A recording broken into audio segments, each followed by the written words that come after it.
हमारे श्रद्धेय स्वर्गीय चौटाला साहब और जीवित रहते तो उनका मार्गदर्शन मिलता। ये दुख है। जब ये अस्थि कलश अंदर आ रहा था तो मुझे ये नहीं लग रहा था ये अस्थि कलश जा रहा है, मुझे लग रहा था चौटाला साहब अंदर जा रहे हैं। मेरा उनसे इस तरह का जुड़ाव है। मैं उन्हें दादा के स्वरूप में देखता था, दादाजी के स्वरूप में, और आज वो हमारे बीच में नहीं है। उनकी क्षति जो हुई है उसे कोई पूरा नहीं कर सकता। परिवार है, बड़े भाई हैं, छोटे भाई हैं, ये उनके पत्नियों पे चल रहे हैं, और आप इन्हें उन्हीं का रूप समझ के उनके बताए हुए मार्गदर्शन पे हम सब साथ चलें। और हमेशा ये याद रखना, मैं कुछ और भी कहना चाह रहा हूँ, हो सकता है शायद नहीं कहना हो, कि उनके जीवन का प्रत्येक क्षण इस समाज। हरियाणा की जनता में शोक की लहर है। एक बहुत महान नेता खो दिया है।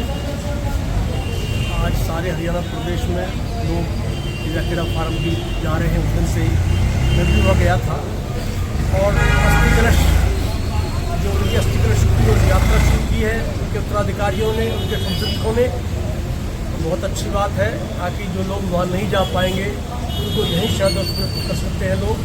तो अभी थोड़ी देर पहले यहाँ अस्थि कलश यात्रा आई थी, तो हम सबका ये मानना है कि उन्होंने यहाँ अस्थि कलश यात्रा आई, उससे लोगों में उनको श्रद्धापूर्वक अर्पित करने में बहुत अच्छा लगा। बहुत दुख था, और मैं तो इतना ही कहना चाहता हूँ कि उस दफ्तर से मेरी उनसे मुलाकात हुई थी, जो उनके दर्शन हुए पहली बार। तब से अब तक सैकड़ों हजारों बार उनसे मुलाकात हुई। उन्होंने हम जैसे बहुत से नौजवानों को, साथियों को, व्यक्तियों को आगे बढ़ाया, प्रोत्साहित किया। मैं भी उनमें से एक हूँ। और चौटाला साहब वाकई बहुत महान नेता थे, और उनकी महानता, उनको लोहपुरुष थे, और शारीरिक दुर्बलता को न देखते हुए उनकी जो मानसिक सबलता थी, उनका जो विचार थे, उनमें जो दृढ़ता थी, उससे उन्होंने देश को बहुत योगदान दिया। हरियाणा प्रदेश, हरियाणा की बहुत बड़ी शख्सियत रहे हैं ओम प्रकाश चौटाला जी, 5 बार मुख्यमंत्री रहे। उनका देहावसान हुआ, उनके देहावसान के बाद उनकी अस्थि कलश को यहाँ लाया गया, क्या कहेंगे?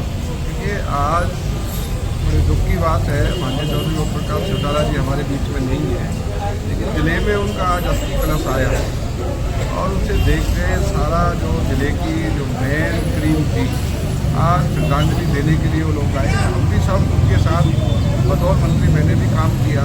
मैं भी, मेरे दिल ने माना कि मैं श्रद्धांजलि देने माननीय चौटाला साहब को जाऊँगा।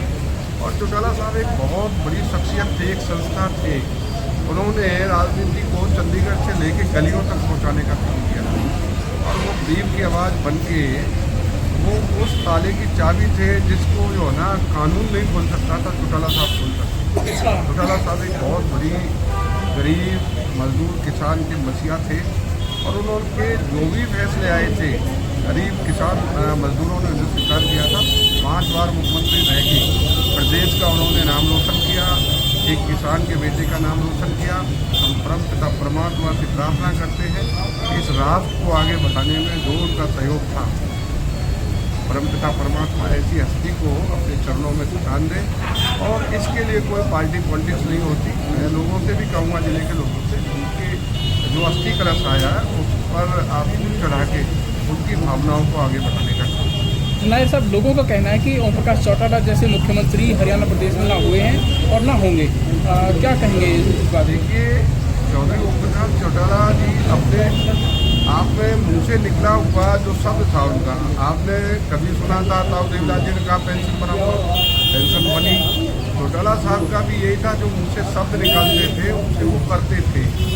उन्होंने गरीबों के लिए बहुत ऐसे कार्य किए जो आज कानून के रूप में उनको अमली जामा पहनाया गया, किसान के लिए किए और विभिन्न जातियों में वो अपनी छाप छोड़ के गए। वो छत्तीस बरादरी के नेता से पार्टी पॉलिटिक्स से ऊपर आज मैं उनका सम्मान करता हूँ और वो देश लेवल के नेता। हरियाणा में किस तरह की क्षति मानते हैं उनका जाना राजनीतिक क्षेत्र से?